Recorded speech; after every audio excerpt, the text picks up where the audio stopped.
Hi hello welcome back to my channel. എല്ലാ കൂട്ടുകാർക്കും എൻ്റെ പുതിയ വീഡിയോയിലേക്ക് ഒരിക്കൽ കൂടി സ്വാഗതം. അപ്പോൾ ഇന്ന് ഉച്ച കഴിഞ്ഞപ്പോൾ ഉണ്ടല്ലോ, ഞാൻ പുറത്തേക്ക് ഇറങ്ങിയപ്പോൾ നല്ല മഴക്കാറും കാറ്റൊക്കെ ഇങ്ങനെ വരാൻ തുടങ്ങി കേട്ടോ. അപ്പോൾ ഈ മഴ പെയ്ത് കഴിഞ്ഞിട്ടുണ്ടെങ്കിൽ എനിക്ക് ചെറിയൊരു പ്രോബ്ലം ഉണ്ട് കേട്ടോ ഇവിടെ. കാരണം ഞാൻ കുക്ക് ചെയ്യണ കിച്ചൺ എന്ന് പറയുന്നത് ചെറിയതായിട്ട് ഗ്രില്ലൊക്കെ ചെയ്തേക്കുന്നുണ്ടാവും. അപ്പോൾ മഴ പെയ്ത് കഴിഞ്ഞിട്ടുണ്ടെങ്കിൽ ആ ഗ്രില്ലിൻ്റെ ഉള്ളിൽ കൂടെ വെള്ളം അകത്തേക്ക് കയറിക്കും.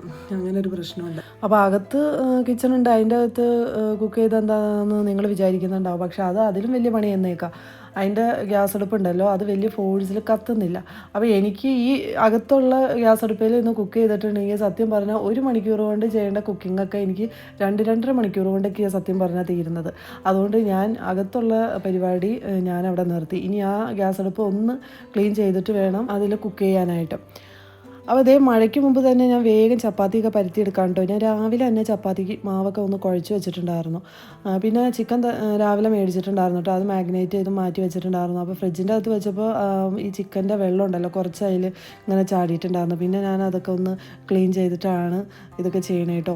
പിന്നെ ഇത് മുന്തിരി ആട്ടോ. ഈ മുന്തിരിയുടെ കൂടെ ജ്യൂസ് അടിക്കണ മുന്തിരിയുമുണ്ട്, പിന്നെ അല്ലാണ്ട് കഴിക്കണ മുന്തിരിയുമുണ്ട് കേട്ടോ.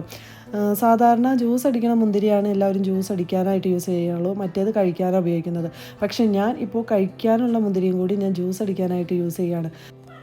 പണ്ടൊക്കെ ഞാനേ ഈ കഴിക്കണ മുന്തിരി എടുത്ത് ജ്യൂസ് അടിക്കും കേട്ടോ. അപ്പോൾ ഇവിടെ എന്നോട് പറയും, ഇത് കഴിക്കണ മുന്തിരിയാണ്, ജ്യൂസ് അടിക്കാൻ കൊള്ളത്തില്ല എന്നൊക്കെ ഇങ്ങനെ പറയും കേട്ടോ. പക്ഷേ ആക്ച്വലി ഈ കഴിക്കണ മുന്തിരി എടുത്ത് ജ്യൂസ് അടിച്ചാൽ ഒരു ടേസ്റ്റിനും ഒരു കുഴപ്പമില്ല കേട്ടോ. നല്ല ടേസ്റ്റ് ഉണ്ട്.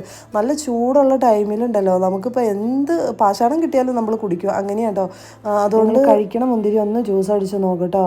അങ്ങനെ വലിയ കുറ്റം പറയാൻ പാകത്തിനൊന്നുമില്ല. ഇപ്പോൾ നമ്മൾ ജ്യൂസ് അടിക്കാനായിട്ട് മേടിക്കുന്ന മുന്തിരി നമുക്ക് പുഴുങ്ങിയിട്ടൊക്കെ ജ്യൂസ് അടിക്കണ്ടേ. പിന്നെ പച്ചനെ അടിച്ചാലും ഏതാണ്ട് ഇങ്ങനെ മുകളിൽ പതഞ്ഞ പോലത്തെ ഒരു ടെക്സ്ചറും ആയിരിക്കും. അപ്പോൾ ഇതൊന്ന് അടിച്ചു കുടിച്ചോ, നല്ല ടേസ്റ്റ് ഉണ്ട്. എനിക്ക് അങ്ങനെ കുറ്റമൊന്നും പറയാനുണ്ടായിരുന്നില്ല കേട്ടോ. പിന്നെ ഞാൻ ചപ്പാത്തിയൊക്കെ ഒന്ന് ചുട്ടെടുക്കാനുണ്ടോ. എൻ്റെ ചപ്പാത്തി എന്ന് പറഞ്ഞിട്ടുണ്ടെങ്കിൽ എനിക്ക് നന്നായിട്ട് പൊള്ളച്ച് വരണം. ഞാൻ ആശീർവാദിൻ്റെ പൊടി യൂസ് ചെയ്യുന്നത് കൊണ്ടാണോ എന്നറിയില്ല, എൻ്റെ ചപ്പാത്തിയൊക്കെ നന്നായിട്ട് പൊള്ളച്ച് വരുന്നുണ്ട്. പിന്നെ എനിക്ക് ചപ്പാത്തി പരത്താൻ നേരത്തെ കുറേ അധികം പൊടി ഇങ്ങനെ ഇട്ടിട്ട് പരത്തി എടുക്കണം കേട്ടോ. അപ്പോഴാണ് എനിക്കത് കറക്റ്റ് ഷേപ്പിൽ ഇങ്ങനെ പരത്തി എടുക്കാൻ പറ്റുള്ളൂ. പിന്നെ അത് ചുട്ടെടുക്കുമ്പോഴായിരിക്കും അതിൻ്റെ മേലെ ഇങ്ങനെ കുറേ പൊടി ഉണ്ടല്ലോ എന്ന് എനിക്ക് മനസ്സിലായി വരുന്നത് കേട്ടോ. അപ്പോൾ ഞാൻ ചുട്ട് കഴിയുമ്പോൾ ഞാൻ അതിൽ പൊടി ഉണ്ടെങ്കിൽ ഞാൻ നന്നായിട്ട് അത് തട്ടിക്കൊട്ടിക്കളയും. കാര്യം ചപ്പാത്തി പരത്തിയെടുക്കാൻ വേണ്ടിയിട്ട് ഞാൻ കുറച്ച് പൊടി ഇടുമെങ്കിലും ചപ്പാത്തി ചുട്ട് കഴിയുമ്പോൾ ഉണ്ടല്ലോ, എനിക്ക് അതിൻ്റെ മേലെ പൊടി ഇങ്ങനെ കിടക്കുന്നത് എനിക്കിഷ്ടമല്ല കേട്ടോ. അതുകൊണ്ടാണ് ഞാനത് ചുട്ടതിന് ശേഷം എന്തെങ്കിലും പൊടി കൂടുതലുണ്ടെങ്കിൽ ഞാനതൊന്ന് തട്ടിക്കളയണത്. ചിക്കൻ ഞാനൊന്ന് ഫ്രൈ ചെയ്തെടുക്കുകയാണെങ്കിൽ ഞാൻ ആദ്യം തന്നെ ചിക്കൻ ഞാൻ ഒന്ന് ചെറിയ തീയിലൊന്ന് വേവിച്ചിട്ടുണ്ടായിരുന്നു. അതിന് ശേഷം കേട്ടോ ഞാനിങ്ങനെ ഫ്രൈ ചെയ്തെടുക്കണം. ഡീപ്പ് ഫ്രൈ ഒന്നും ഞാൻ ചെയ്യാറില്ല. പിന്നെ നമ്മൾ മസാലയൊക്കെ ചേർത്തിട്ട് വേവിക്കുന്നതല്ലേ, അതുകൊണ്ട് തന്നെ ഡീപ്പ് ഫ്രൈ ഒന്നും ചെയ്യുന്നില്ല. ഞാൻ ആദ്യം തന്നെ മസാല ചേർത്ത് ഒന്ന് വേവിച്ചതുകൊണ്ട് തന്നെ ഇപ്പോൾ ചിക്കൻ ചെറിയൊരു വേവൊക്കെ വന്നിട്ടുണ്ട് കേട്ടോ.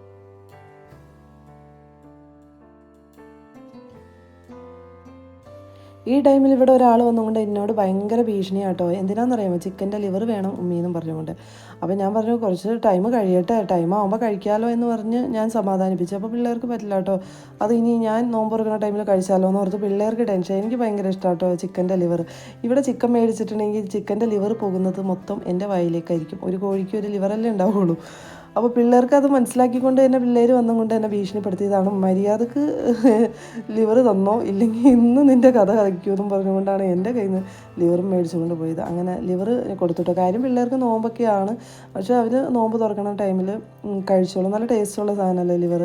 ഇപ്പോൾ ബീഫിൻ്റെ ആണെങ്കിലും ലിവറിന് ഭയങ്കര ടേസ്റ്റാണ്. അപ്പോൾ ഇവരോട് ഇങ്ങനെ തർക്കിച്ച് നിന്ന ടൈമിൽ എൻ്റെ ഒരു ചപ്പാത്തി ഇവിടെ കരിഞ്ഞു പോയിട്ട് അവസാനം ഞാൻ പറഞ്ഞു, കരിഞ്ഞ ചപ്പാത്തി നിങ്ങൾ കഴിച്ചോളണം എന്ന് പറഞ്ഞുകൊണ്ട് ഞാനിങ്ങനെ ഇരുന്നു. കാരണം എൻ്റെ ശ്രദ്ധ തെറ്റിച്ചത് ഇവരല്ലേ. അപ്പോൾ ആ കരിഞ്ഞ ചപ്പാത്തി ഇവരെ കൊണ്ട് തന്നെ കഴിപ്പിക്കണ്ടേന്ന് കരുതി ഞാനതങ്ങനെ മാറ്റി വെച്ചേക്കാട്ടോ. പിന്നെ അതേ ചിക്കനൊക്കെ ഒന്ന് ഫ്രൈ ചെയ്തിട്ടുണ്ട്. സവാളയൊക്കെ ഞാൻ രാവിലെ തന്നെ അരിഞ്ഞെടുത്ത് വെച്ചിട്ടുണ്ടായിരുന്നു കേട്ടോ. പിന്നെ ഞാൻ ചിക്കൻ കറിയിൽ തേങ്ങ ചേർക്കണം. ഞാൻ തേങ്ങാപ്പാൽ ചേർക്കണം എന്തിനാണെന്നറിയോ, ഇവിടെ പിള്ളേർക്കൊക്കെ ഇപ്പം ചപ്പാത്തി ആണെങ്കിലും പത്തിരി ആണെങ്കിലും അതെടുത്തതിന് ശേഷം അതിൻ്റെ മേലേക്കോടെ ഇങ്ങനെ ചാറ് ഒരുപാട് കിടക്കണം കേട്ടോ. ഏതാണ്ട് ഇങ്ങനെ പുഴ പോലെ കിടക്കണം ചാറ്.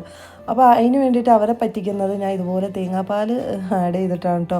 പിന്നെ ഞാൻ ഇവിടെ പൊരിക്കുന്ന ടൈമിൽ പിള്ളേർ വന്നിട്ട് ഉമ്മി ഇതേ കോഴിക്കാൽ, എനിക്ക് ലിവർ ഓൾറെഡി എടുത്തുകൊണ്ട് പോയിട്ടുണ്ട്, പിന്നെ കോഴിക്കാൽ, ഒരു കോഴിക്ക് 2 കാലല്ലേ ഉള്ളൂ. അപ്പോൾ ഓരോരുത്തരും ഓരോ കാല്, ഓരോ ഈ പീസസ് അതൊക്കെ ഇങ്ങനെ തൊട്ട് വയ്ക്കും കേട്ടോ.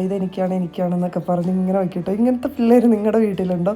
കുക്ക് ചെയ്യുന്ന ടൈമിൽ ഇങ്ങനെയൊക്കെ സെറ്റാക്കി വയ്ക്കുന്ന പിള്ളേരൊക്കെ ഉണ്ടോ നിങ്ങളുടെ വീട്ടിൽ? പിന്നെ ഞാൻ ചിക്കൻ ഫ്രൈ ചെയ്തെടുത്ത് ആ വെളിച്ചെണ്ണയിലിട്ട് തന്നെ സവാള ഒന്ന് ഫ്രൈ ആക്കി എടുക്കാം കേട്ടോ. പിന്നെ അതേ പുറത്ത് നല്ല മഴക്കോളുണ്ട്, മഴക്കാർ ഇങ്ങനെ മഴ പെയ്യാനായിട്ട് പോവാട്ടോ. ആ ടൈമിൽ ഇനി കറണ്ട് പോയാലോ എന്ന് ഓർത്ത് പേടിച്ചിട്ട് ഞാൻ വേഗം തന്നെ ജ്യൂസൊക്കെ ഒന്ന് അടിച്ചെടുത്തിട്ടുണ്ട്. ഇപ്പോൾ ഇത് മുന്തിരി ഞാൻ ജ്യൂസാക്കി അടിച്ചെടുത്തിട്ടുണ്ട്.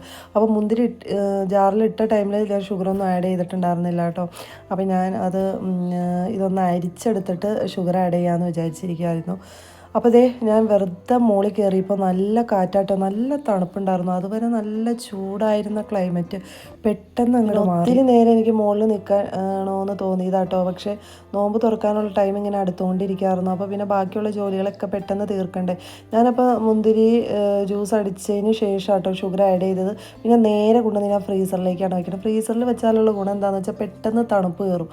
അപ്പോൾ പിന്നെ നോമ്പ് തുറക്കുന്ന ടൈമിൽ നമുക്ക് നല്ല തണുപ്പോടുകൂടി ജ്യൂസ് കുടിക്കാമല്ലോ എന്ന് കരുതിയിട്ടാണ്. പിന്നെ അതേ ഫ്രീസറിൽ നിന്ന് ഞാൻ പാലെടുത്തപ്പോൾ നന്നായിട്ട് കട്ട പിടിച്ചിരിക്കുകയായിരുന്നു കേട്ടോ. എനിക്കിത് നേരത്തെ എടുത്ത് വയ്ക്കണമെന്ന് ഞാൻ വിചാരിച്ചിരുന്നതാണ്. അപ്പോൾ നമുക്ക് ആ കട്ടയൊക്കെ ഒന്ന് അലിഞ്ഞ് കിട്ടുമായിരുന്നു. പക്ഷേ ഞാൻ മറന്നുപോയായിരുന്നു കേട്ടോ. പിന്നെ നമ്മൾ അത് അടുപ്പത്തേക്കൊന്ന് വെച്ച് കുറച്ച് വെള്ളമൊക്കെ ഒഴിച്ച് അതൊന്ന് അലിയിച്ചെടുക്കാം കേട്ടോ. ഇപ്പുറത്തെ അടുപ്പിൽ ഞാൻ ചായ വെച്ചേക്കാണ്. ഇവിടെ നിന്നുകൊണ്ട് ചിക്കനുള്ള ഗ്രേവി സെറ്റാക്കിക്കൊണ്ടിരിക്കുകയാണ് കേട്ടോ. ഞാൻ ഇന്ന് ചിക്കൻ കറി കുക്കറിലാണ് വെക്കുന്നത്. കാരണം എൻ്റെ ടൈം ഓൾറെഡി കുറേ പോയിട്ടുണ്ട്. നല്ല മഴയും കാറ്റുള്ളത് കൊണ്ട് തന്നെ എനിക്കിവിടെ നിന്ന് ജോലിയൊന്നും ചെയ്യാൻ പറ്റിയില്ല. അതുകൊണ്ട് ഞാൻ ഇന്ന് കുക്കർ യൂസ് ചെയ്യണം കേട്ടോ. കുക്കറിലാവുമ്പോൾ ഒരു 3 വിസിൽ വന്നു കഴിഞ്ഞിട്ടുണ്ടെങ്കിൽ അതിൻ്റെ ചാറൊക്കെ ചിക്കനിലൊക്കെ പിടിച്ച് നല്ല സെറ്റായിട്ടിരിക്കും കേട്ടോ. അതുകൊണ്ടാണ് കാര്യം മഴ പെയ്യുമ്പോൾ ചെറുതായിട്ട് വെള്ളം ഇവിടെ തെറിക്കുമെങ്കിലും നല്ല ചൂടുള്ള ടൈമിലുണ്ടല്ലോ ഇവിടെ നിന്ന് കുക്ക് ചെയ്യാൻ പ്രത്യേക ഒരു ഫീലാണ് കേട്ടോ. പിന്നെ എൻ്റെ കറിവേപ്പിലൊക്കെ ഞാൻ അധികമായിട്ട് ഒടിച്ച് കഴിഞ്ഞിട്ടുണ്ടെങ്കിൽ ഞാൻ എന്താ ചെയ്യണേന്നറിയോ, ഒരു കപ്പിൽ വെള്ളം നിറച്ചിട്ട് നമ്മൾ കൂടുതലായിട്ട് ഒടിച്ച് വയ്ക്കുന്ന കറിവേപ്പില ഉണ്ടല്ലോ ആ കപ്പിലെ വെള്ളത്തിൽ ഇങ്ങനെ ഇറക്കി വയ്ക്കും. അപ്പോൾ നല്ല ഫ്രഷ് ആയിട്ട് കറിവേപ്പില ഇരിക്കും കേട്ടോ. പിന്നെ ചിക്കൻ കറി അവിടെ നിന്ന് കുക്കാവട്ടെ. ആ ടൈമിൽ കുറേ പാത്രങ്ങളൊക്കെ കഴുകാനുണ്ട്. അപ്പോൾ ഞാൻ കുക്ക് ചെയ്യുന്ന ടൈമിൽ പാത്രം കഴുകാറില്ല കേട്ടോ. ഞാൻ പാത്രം കഴുകുന്നത് ഏറ്റവും ലാസ്റ്റാണ്. കാരണം നമ്മൾ കുക്ക് ചെയ്യുന്ന ടൈമിൽ വന്നിട്ട് പാത്രം കഴുകൽ, പിന്നെ കൈ നനയും, പിന്നെ കൈ ഒന്ന് തുടച്ചിട്ട് പാത്രത്തിൽ നിന്ന് കുക്ക് ചെയ്യണം. അതൊക്കെ ഭയങ്കര ഒരു റിസ്ക് ആയിട്ടാണ് എനിക്ക് തോന്നിയേക്കട്ടോ. അപ്പോൾ ഞാൻ ഏറ്റവും ലാസ്റ്റാണ്, എൻ്റെ എല്ലാ ജോലികളും കഴിഞ്ഞിട്ടാണ് ഞാൻ എൻ്റെ പാത്രമൊക്കെ കഴുകുന്നതും തട്ടൊക്കെ ക്ലീൻ ചെയ്തെടുക്കണം കേട്ടോ. പിന്നെ ഞാൻ പെട്ടെന്ന് ഉപയോഗിക്കുന്ന സ്റ്റീൽ പാത്രങ്ങൾ അതൊക്കെ ഞാൻ ഈ സ്റ്റാൻഡിലാട്ടോ ഞാൻ വയ്ക്കുന്നത്. ഈ സ്റ്റാൻഡെന്ന് പറയുമ്പോൾ ഒരു ചെറിയൊരു സ്റ്റാൻഡാണ്. അത് ഞാൻ ഈ ഗ്രില്ലിൻ്റെ ഉള്ളിൽ കെട്ടി വെച്ചിരിക്കുകയാണ് കേട്ടോ. ഈ സ്റ്റാൻഡിന് വലിയ റേറ്റ് ഒന്നുമില്ല കേട്ടോ. ഈ സ്റ്റാൻഡ് ഞാൻ ഒരു 2-2.5 വർഷം മുമ്പ് മേടിച്ചതാണ്. അപ്പോൾ അന്ന് സ്റ്റാൻഡ് മേടിക്കാൻ പോകാൻ നേരത്ത് വലിയൊരു സ്റ്റാൻഡ്, വലിയ ലുക്കുള്ള സ്റ്റാൻഡൊക്കെ മേടിക്കണമെന്നൊക്കെ കരുതി പോയതാണ്. പക്ഷേ അവിടെ ചെന്നപ്പോൾ ഉണ്ടല്ലോ എൻ്റെ ഈ ഗ്രില്ലിട്ട കിച്ചണ് ഏറ്റവും നല്ലത് ഇതുപോലത്തെ സ്റ്റാൻഡാണ്. വലിയ ലുക്കുള്ള സ്റ്റാൻഡൊക്കെ എടുത്താലുണ്ടല്ലോ അത് നമുക്ക് ചുമരയിൽ ഇങ്ങനെ സ്ക്രൂ വെച്ച് അടിച്ചിട്ടൊക്കെ വേണം നമുക്ക് വയ്ക്കാനായിട്ട്. ഇതാകുമ്പോൾ നമുക്ക് അങ്ങനെയല്ല കേട്ടോ. എൻ്റെ ഈ ഗ്രില്ലിട്ട കിച്ചണ് ഏറ്റവും നല്ലത് ഇതുപോലത്തെ സ്റ്റാൻഡാണ്. ഇതാകുമ്പോൾ നമുക്ക് കെട്ടി വയ്ക്കാം, സിമ്പിളാണ്. ഇനി ഇതുപോലെ ഒരു 2-3 സ്റ്റാൻഡ് മേടിച്ച് വെച്ചാലും ഒരു കുഴപ്പമില്ല കേട്ടോ. എനിക്കങ്ങനെ ഒരു പ്ലാനുണ്ട്. 2-3 സ്റ്റാൻഡ് കൂടി മേടിച്ച് അത്രയും കൂടി നമുക്ക് പാത്രങ്ങളൊക്കെ ഇങ്ങനെ വയ്ക്കാമല്ലോ. അങ്ങനെ സംസാരിച്ച് സമയം പോയതറിഞ്ഞില്ല അല്ലേ. ബാങ്ക് കൊടുത്തുട്ടോ. അപ്പോൾ മോള് വന്നിട്ട് പറഞ്ഞു ബാങ്ക് കൊടുത്തു ഉമ്മി, എനിക്ക് വെള്ളം എടുക്കുമെന്ന് പറഞ്ഞു. അങ്ങനെ പുള്ളിക്കാരത്തി തന്നെ ജ്യൂസൊക്കെ എടുത്ത് കുടിച്ചു കേട്ടോ. ഇതെൻ്റെ 25ാമത്തെ നോമ്പ് തുറ വിശേഷങ്ങളൊക്കെയാണ് കേട്ടോ. ഞാൻ വീഡിയോ അപ്ലോഡ് ചെയ്തപ്പോൾ കുറച്ച് ലേറ്റായിപ്പോയി. അതുകൊണ്ടാണ് സമോസ ഞാൻ പുറത്തുനിന്ന് മേടിച്ചതാണ്. ഞാൻ ചപ്പാത്തി കുറച്ചേ ഉണ്ടാക്കിയുള്ളൂ. അതുകൊണ്ട് തന്നെ ഞാൻ കുറച്ചധികം ഇടിയപ്പം ഉണ്ടാക്കിയിട്ടുണ്ട് കേട്ടോ. ഞാൻ ഇടിയപ്പം ഉണ്ടാക്കിയത് ഇടയത്താഴത്തേക്കും കൂടി കരുതിയിട്ടാണ് കേട്ടോ. പിന്നെ ഞാൻ ചിക്കൻ കറിയൊക്കെ ഉണ്ടാക്കി. ഇനി ഞാനിതൊന്ന് കഴിക്കട്ടെ കേട്ടോ.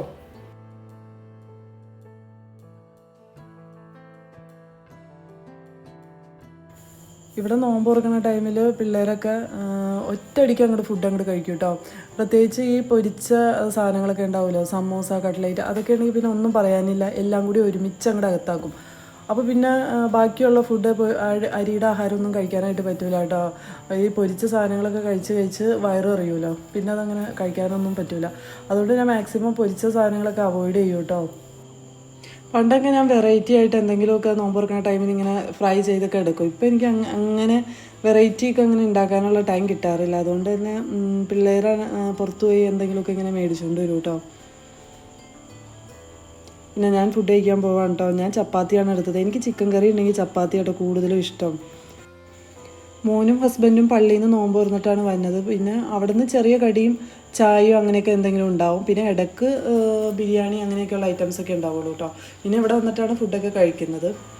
ഇന്നത്തെ നോമ്പിനുണ്ടല്ലോ ഹസ്ബൻഡ് വന്നപ്പോൾ ഒരു ചെറിയ ഗിഫ്റ്റ് കൊണ്ടുവന്നു കേട്ടോ. എനിക്കായിട്ട് കൊണ്ടുവന്നതല്ല, പുള്ളിക്ക് ഗിഫ്റ്റ് കിട്ടിയതാണ്. അപ്പോൾ ഞാൻ അത് നിങ്ങൾ കാണിച്ചു തരാം കേട്ടോ. ഇതാണ് കേട്ടോ സംഭവം. ഇതിൽ നിറച്ച് ഡ്രൈ ഫ്രൂട്ട്സ്, നട്ട്സ് അങ്ങനെയൊക്കെയുള്ള സംഭവങ്ങളാണ് കേട്ടോ. നല്ല അട്രാക്റ്റീവായിട്ടുള്ള കവറിങ് ഒക്കെയാണ്. ഒരു നെറ്റ് ഉപയോഗിച്ചിട്ട് നല്ല ഭംഗിയിലാട്ടോ ഇതൊക്കെ പാക്ക് ചെയ്ത് വെച്ചേക്കുന്നത്. പിന്നെ ഞാൻ ആ പാക്ക് കത്രിക ഉപയോഗിച്ച് വെട്ടിയെടുക്കാം കേട്ടോ.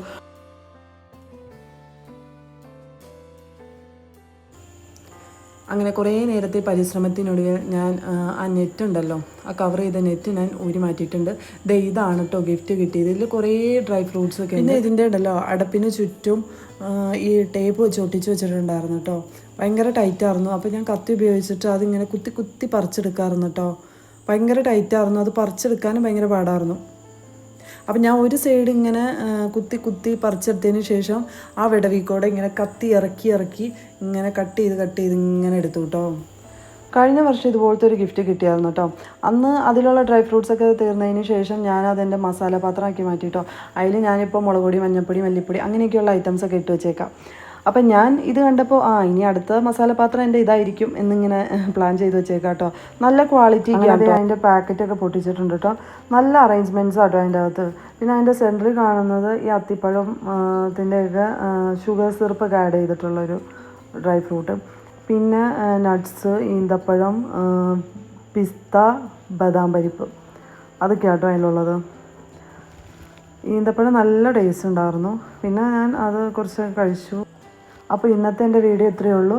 എൻ്റെ വീഡിയോ ഇഷ്ടപ്പെടുന്നത് തീർച്ചയായും ലൈക്ക് ചെയ്യുക, ഷെയർ ചെയ്യുക, കമൻറ്റ് ചെയ്യുക, സബ്സ്ക്രൈബ് ചെയ്യുക, സപ്പോർട്ട് ചെയ്യുക. അപ്പോൾ നെക്സ്റ്റ് വീഡിയോ വരുന്നവരെ എല്ലാവർക്കും ടാറ്റാ ബൈ, സീ യു.